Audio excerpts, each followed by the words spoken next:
A classe trabalhadora possui um papel fundamental na luta transformadora do país, o que exige uma formação teórica que caminhe e se desenvolva ao lado da prática cotidiana e do ativismo sindical. Criado em 1985, o Centro Nacional de Estudos Sindicais e do Trabalho, CES, vem desde então acompanhando de perto as evoluções da luta dos trabalhadores, dos movimentos sociais e da política no Brasil. Por meio da sua Escola Nacional, tem realizado ao longo desses 30 anos uma série de cursos, palestras, oficinas, seminários, planejamentos estratégicos e pesquisas, além de atuar na área sindical internacional. Acreditando em um processo continuado de formação com o objetivo de enfrentar os enormes desafios colocados pela conjuntura atual, é que o SES realizou o seminário Fundamentos Filosóficos, Psicológicos e Didáticos da Pedagogia Histórico-Crítica. Desse encontro, apresentamos algumas entrevistas com os principais nomes da teoria no país.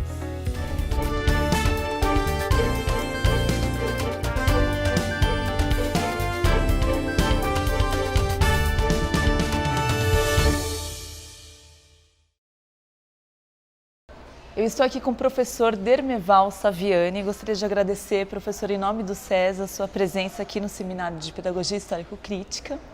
Professor Dermeval Saviani, que é autor da Teoria Pedagógica Histórico-Crítica, graduado em Filosofia pela PUC São Paulo. Ele é doutor também em Filosofia da Educação e livre docente em História da Educação pela Unicamp, tendo realizado pós-doutorado nas universidades italianas de Pádua, Bolonha, Ferrara e Florença. Desde 1967, é professor de graduação e pós-graduação do ensino superior. Foi membro do Conselho Estadual de Educação de São Paulo, coordenador do Comitê de Educação do CNPq, coordenador de pós-graduação na UFSCar, na PUC São Paulo e na Unicamp e diretor associado da Faculdade de Educação da Unicamp. Foi também professor titular colaborador da USP. Atualmente, é coordenador geral do Grupo Nacional de Estudos e Pesquisas História, Sociedade e Educação no Brasil, professor emérito da Unicamp e pesquisador emérito do CNPq. Professor, eu gostaria que o senhor falasse sobre quais os fundamentos da pedagogia histórico-crítica e a sua relevância para a educação dos trabalhadores. Bom, a pedagogia histórico-crítica se fundamenta, como o nome diz, numa concepção radicalmente histórica, né? Na compreensão do homem como um ser que se constitui historicamente, né? E, em consequência, no processo educativo como um processo pelo qual os indivíduos de cada geração, de cada forma de sociedade, incorporam a produção histórica humana, né, desenvolvida ao longo dos tempos, né? E essa concepção geral de homem, sociedade e educação é traduzida para efeitos de fundamentação da pedagogia, né, na forma dos fundamentos filosóficos, os fundamentos psicológicos e os fundamentos didáticos da pedagogia histórico-crítica, né.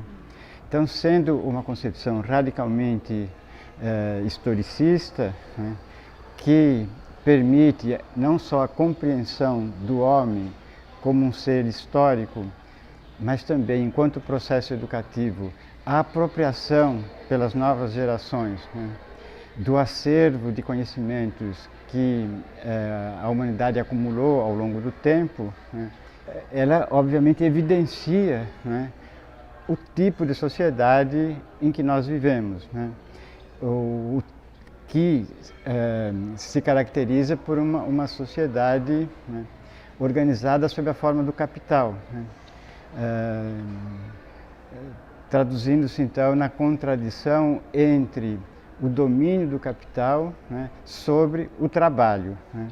Então, para os trabalhadores, essa teoria pedagógica então é da maior importância, porque ela se constrói, né, como um instrumento, né, para a luta dos trabalhadores, né, no sentido de se libertarem do domínio do capital, de se libertarem da dominação, né, que os capitalistas exercem sobre os trabalhadores, né. Então, nesse sentido, para os trabalhadores é da maior importância eles se apropriarem das conquistas sociais, né, para se aparelharem intelectualmente na compreensão do tipo de sociedade em que vive e praticamente, né, na luta para transformar essa sociedade, né, na direção de uma organização social, né, de tipo socialista que lhes permita então assimilar os avanços sociais, né, em benefício deles próprios, né, e não em benefício de uma classe dominante que os explora. Eu estou aqui com a professora Lígia Márcia Martins, que está participando como professora aqui no nosso seminário sobre Pedagogia Histórico-Crítica. A Lígia, que é professora, livre docente em Psicologia da Educação e doutora em Educação pela Unesp. Obrigada pela sua presença. Lígia, partindo-se da unidade teórico-metodológica existente entre a pedagogia histórico-crítica e a psicologia histórico-cultural, que sujeito se desenvolve na direção do projeto de uma sociedade socialista? Quando você coloca a questão do sujeito que se desenvolve, né, você já anuncia na sua própria questão o próprio processo de desenvolvimento. Processo este que, para alcançarmos nossos objetivos, precisa voltar-se à máxima promoção do desenvolvimento psíquico dos indivíduos. Daí considerarmos, né, que a educação escolar é uma aliada neste projeto de formação dos indivíduos que alcancem a máxima capacidade para pensar, que alcancem as máximas possibilidades do desenvolvimento que o psiquismo do gênero humano já alcançou, né? E que possa, assim se desenvolvendo, tornar ou conquistar de fato a inteligibilidade sobre o real. E o que significa atingir, alcançar a inteligibilidade sobre o real? Significa compreender, né, que os fenômenos, que as coisas, que a realidade em última instância é muito mais do que aquilo que as aparências nos indicam.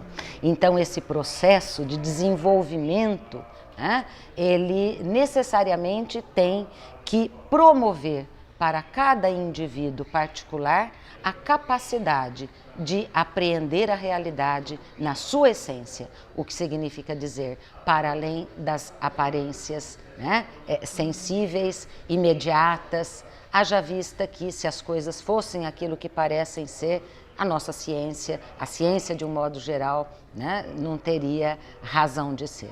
Então, entendemos que esse é um projeto de formação de seres humanos representativos do máximo que a humanidade já alcançou. Dando continuidade a uma série de entrevistas com os nossos professores participantes do Seminário sobre Pedagogia Histórico-Crítica, eu estou aqui com o professor Newton Duarte, que ele é doutor em Educação pela Unicamp, docente do programa de pós-graduação em Educação Escolar da Faculdade de Ciências e Letras da Unesp de Araraquara, além de líder do grupo de pesquisas Estudos Marxistas em Educação. Newton, qual a fundamentação essencial que sustenta a pedagogia histórico-crítica? Bem, a pedagogia histórico-crítica, como é conhecido, é uma pedagogia marxista.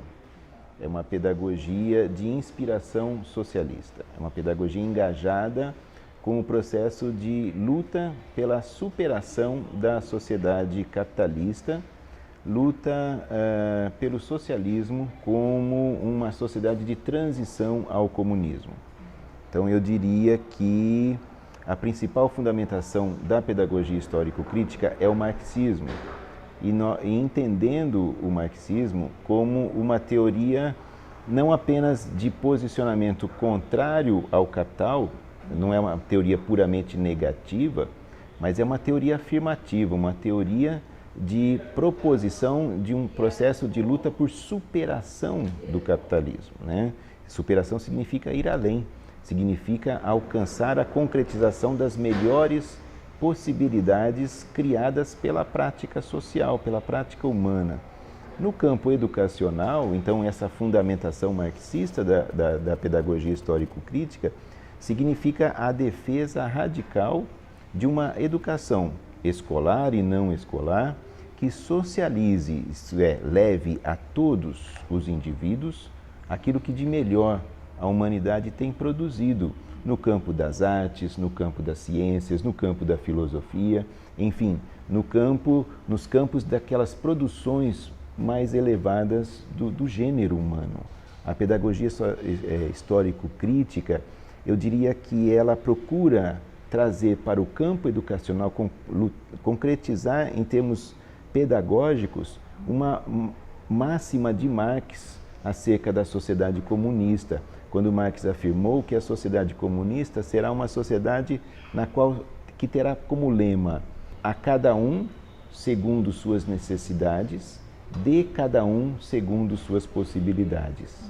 Então essa ideia de desenvolver ao máximo as possibilidades humanas de todos os indivíduos e de criação de uma sociedade na qual as necessidades humanas sejam satisfeitas também no nível máximo de desenvolvimento, ou seja, é a luta pela realização da individualidade livre e universal, a formação da individualidade livre e universal, que me parece que é o grande ideal de uma sociedade comunista.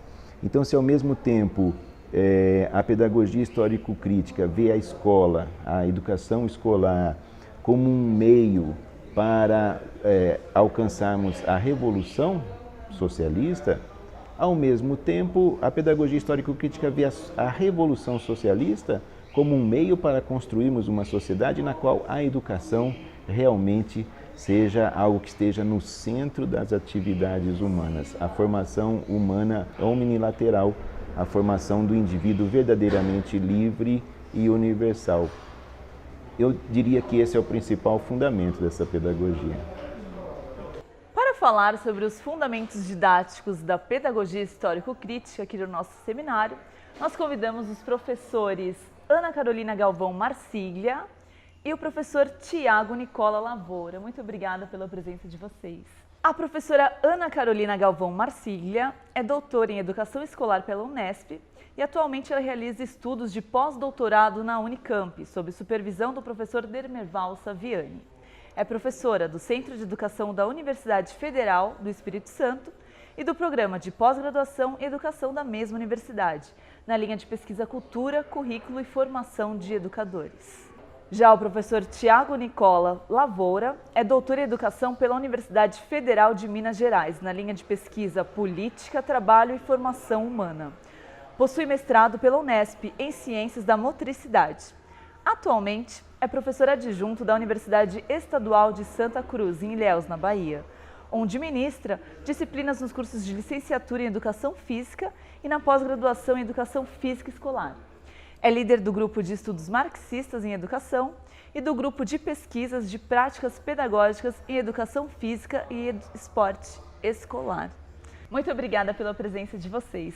A pedagogia histórico-crítica é uma pedagogia revolucionária. Como ela se materializa no processo de ensino-aprendizagem?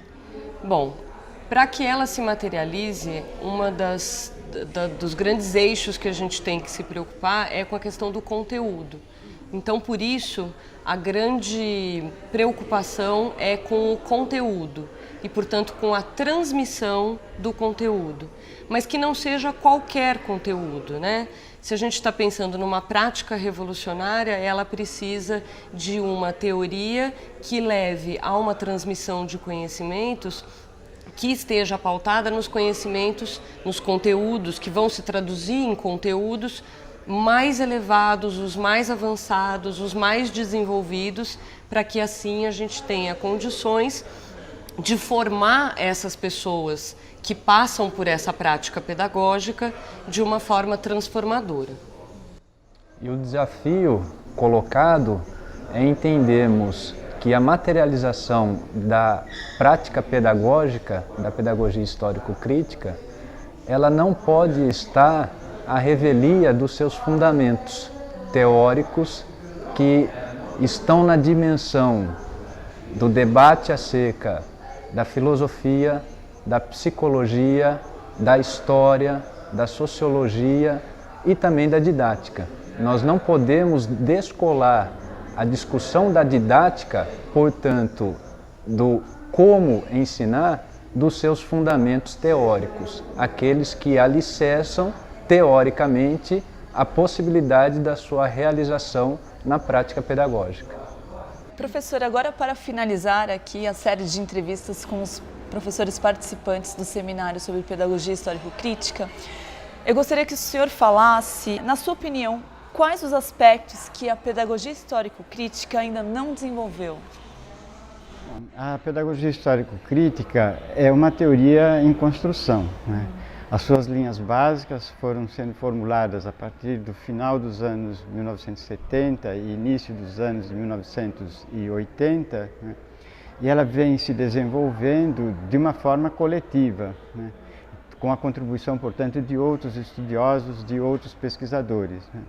E nesse processo, né, ela vem explicitando de forma já bastante consistente e razoavelmente desenvolvida os seus fundamentos filosóficos, os fundamentos psicológicos, né, e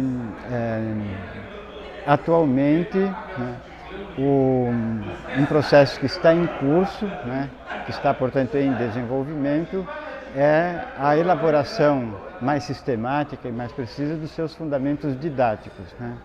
Além disso, há outros aspectos envolvidos no desenvolvimento da educação e na organização, né, do ensino, nos vários sistemas de ensino do país, né, que também vem sendo objeto de preocupação, de análise, de estudos no campo da pedagogia histórico-crítica, que dizem respeito, por exemplo, à questão do currículo, né, a teoria do currículo, a organização dos conteúdos escolares, né, nos vários níveis de ensino, para a educação infantil, para o ensino fundamental, para o ensino médio e para o ensino superior, né? Então, os aspectos que estão sendo trabalhados atualmente e que ainda precisam se desenvolver de forma mais ampla e sistemática, se ligam a esses que eu acabei de citar, né? Os fundamentos didáticos, a teoria do currículo, a organização curricular das escolas, os processos de avaliação do ensino, né? Os processos de gestão, né?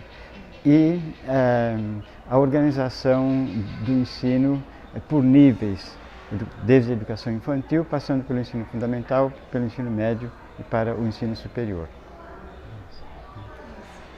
Muito obrigada, professor.